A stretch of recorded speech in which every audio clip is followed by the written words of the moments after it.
말씀으로 여는 거룩한 하루 매일 영광 이창현 목사입니다. 오늘도 말씀과 함께하는 영광스러운 성도님들 되시기를 축복합니다. 기도드리겠습니다. 이 시간 주님의 말씀을 읽을 때 성령님 오셔서 밝혀주소서, 눈을 열어 보게 하소서, 귀를 열어 듣게 하소서, 마음을 열어 깨닫게 하소서, 깨달은 말씀대로 살게 하소서, 오늘도 생명의 말씀으로 채워주소서. 예수 그리스도의 이름으로 기도합니다. 아멘. 네, 오늘 함께 보실 말씀은 창세기 4장 1절에서 26절의 말씀입니다. 창세기 4장 1절에서 26절의 말씀 우리 함께 세번역 성경으로 보겠습니다. 아담이 자기 아내 하와와 동침하니 아내가 임신하여 가인을 낳았다. 하와가 말하였다.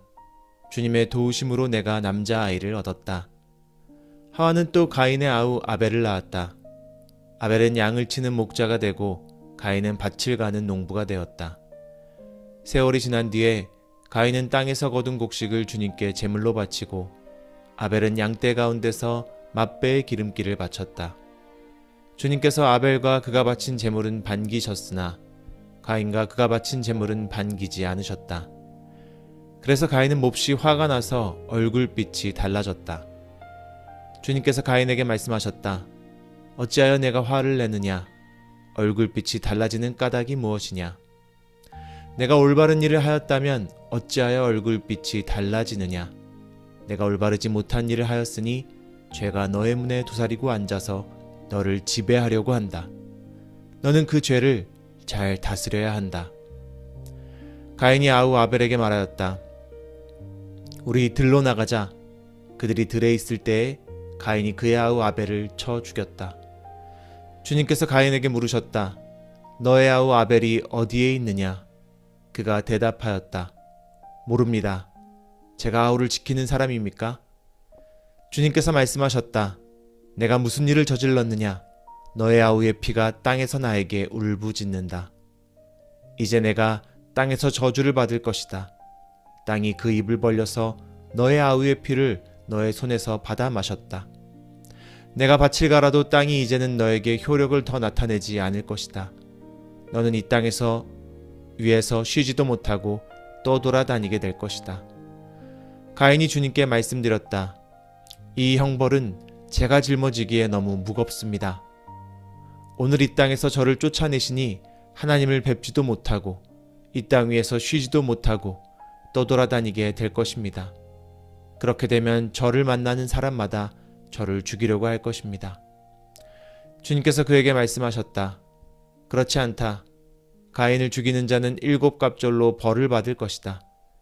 주님께서는 가인에게 표를 찍어주셔서 어느 누가 그를 만나더라도 그를 죽이지 못하게 하셨다. 가인은 주님 앞을 떠나서 에덴의 동쪽 놋 땅에서 살았다. 가인이 자기 아내와 동침하니 아내가 임신하여 에녹을 낳았다. 그때 가인은 도시를 세우고 그 도시를 자기 아들의 이름을 따서 에녹이라고 하였다. 에녹은 이랏을 낳고 이랏은 무후야엘을 낳고 무후야엘은 무드사엘을 낳고 무드사엘은 라멕을 낳았다. 라멕은 두 아내와 함께 살았다. 한 아내의 이름은 아다이고 또 한 아내의 이름은 실라이다. 아다는 야발을 낳았는데 그는 장막을 치고 살면서 집짐승을 치는 사람의 조상이 되었다. 그의 아우의 이름은 유발인데 유발은 수금을 타고 퉁소를 부는 모든 사람의 조상이 되었다. 또한 실라는 두발가인이라는 아이를 낳았다. 그는 굴이나 쇠를 가지고 온갖 기구를 만드는 사람이다. 두발가인에게는 나아마라고 하는 누이가 있었다. 라멕이 자기 아내들에게 말하였다. 아다와 실라는 내 말을 들어라. 라멕의 아내들은 내가 말할 때에 귀를 기울여라. 나에게 상처를 입힌 남자를 내가 죽였다.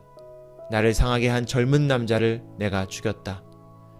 가인을 해친 벌이 7갑절이라면 라멕을 해치는 벌은 77갑절이다. 아담이 다시 자기 아내와 동침하였다. 마침내 그의 아내가 아들을 낳고 말하였다. 하나님이 가인에게 죽은 아벨 대신에 다른 씨를 나에게 허락하셨구나. 그의 아내는 아이의 이름을 셋이라고 하였다. 셋도 아들을 낳고 아이의 이름을 에노스라고 하였다. 그때 비로소 사람들이 주님의 이름을 불러 예배하기 시작하였다. 아멘. 네, 이 시간에는요, 우리 2분 정도 시간을 드리겠습니다. 말씀을 묵상하는 시간 갖도록 하겠습니다. 묵상하겠습니다.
네, 말씀 잘 묵상하셨나요?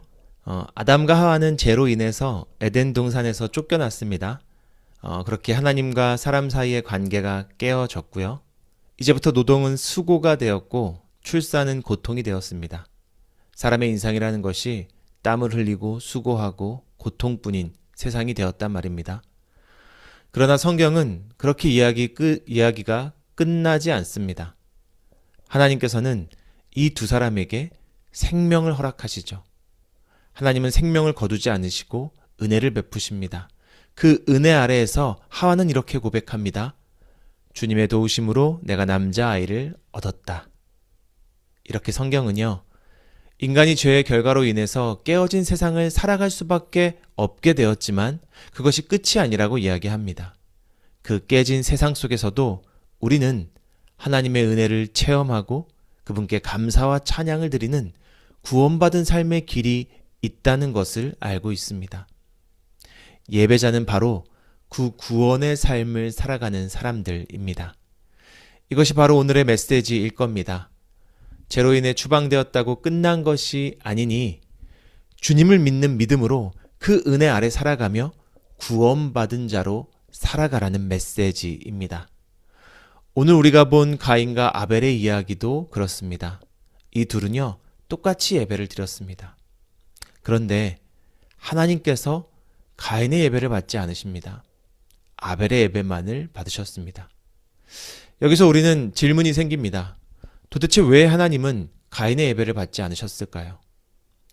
성경을 보면 하나님께서는 가축도 받으시고 곡식도 제물로 받아주십니다. 그러니 어떤 제물을 바쳤는가, 그걸 보고 하나님이 받으실 제사를 결정하신 것은 아니었을 겁니다. 그렇다면 무엇이 문제였을까요? 문제는요, 제물을 드린 사람입니다. 하나님은 가인에게 말씀하십니다. 어찌하여 내가 화를 내느냐? 얼굴빛이 달라지는 까닭이 무엇이냐? 네가 올바른 일을 하였다면 어찌하여 얼굴빛이 달라지느냐? 내가 올바르지 못한 일을 하였으니 죄가 너의 문에 도사리고 앉아서 너를 지배하려고 한다. 너는 그 죄를 잘 다스려야 한다. 라고 하나님 말씀하십니다. 하나님은 가인에게 왜 곡식 받지도 않는 것을 가져왔냐고 탓하지 않으십니다. 재물을 문제 삼지 않으신단 말입니다. 하나님은요, 가인에게 올바르지 못한 일을 했으니 돌아오라고, 죄를 다스리라고 말씀하십니다. 결국 예배도 마찬가지입니다.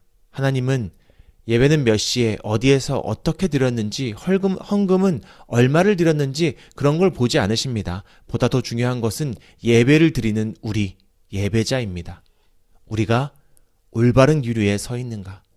혹 죄의 길에 서 있다고 하여도 하나님의 말씀을 듣고 돌아오는 그 마음을 가지고 있는가?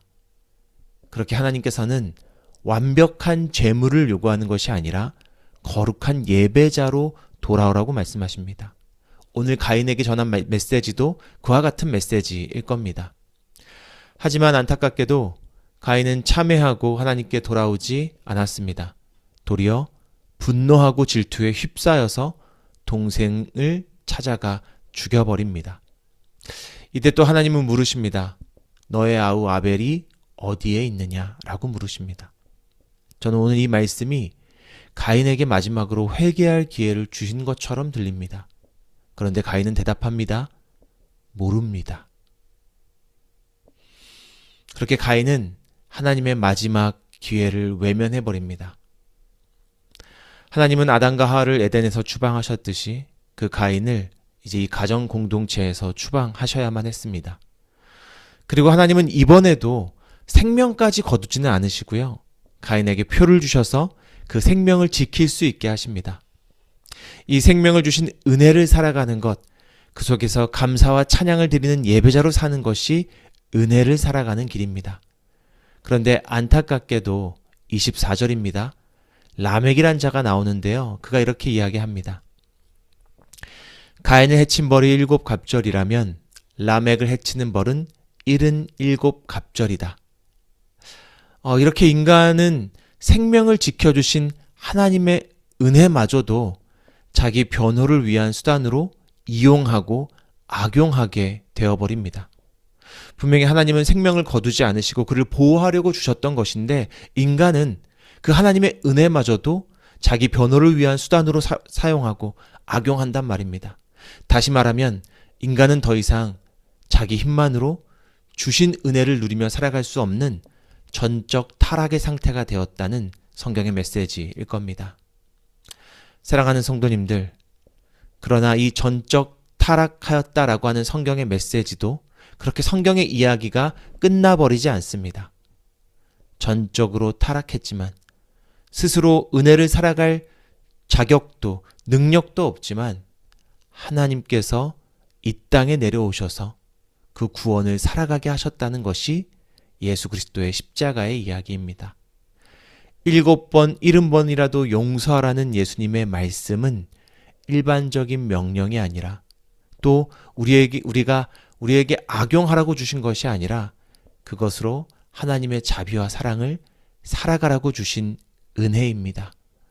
오늘 하루 성경을 묵상하는 저와 우리 성도님들은 그 자비와 사랑 아래 거하며 거룩한 예배를 드리는 예배자로 살아가시기를 주님의 이름으로 축복합니다. 우리 함께 기도드리겠습니다. 사랑과 자비가 충만하신 주님 감사를 드립니다. 오늘 우리에게 귀한 말씀을 주시고 이 메시지대로 주님 우리를 구원을 살아가도록 인도하여 주시니 감사를 드립니다. 때때로 우리가 전적으로 타락한 존재이고 주님의 구원의 은혜마저도 이용해 먹었음이 있음을 회개합니다. 주님 이제는 십자가의 그 은혜 아래 감사와 찬양을 드리며 기쁨으로 구원을 누리는 주의 거룩한 백성 되게 하여 주시옵소서. 죄의 길에 설 때라도 주님의 말씀을 듣고 돌아와 주님 앞에 회개하는 우리 모두가 되기를 원하오니 주님 우리 영광교회 한 분 한 분 한 사람 한 사람을 지켜 주시옵소서. 이 모든 말씀 우리 주 예수 그리스도의 이름으로 기도합니다. 아멘. 네, 우리 계속해서 오늘 말씀을 생각하며 함께 기도 드리겠습니다. 간절한 기도 제목으로 기도하겠습니다.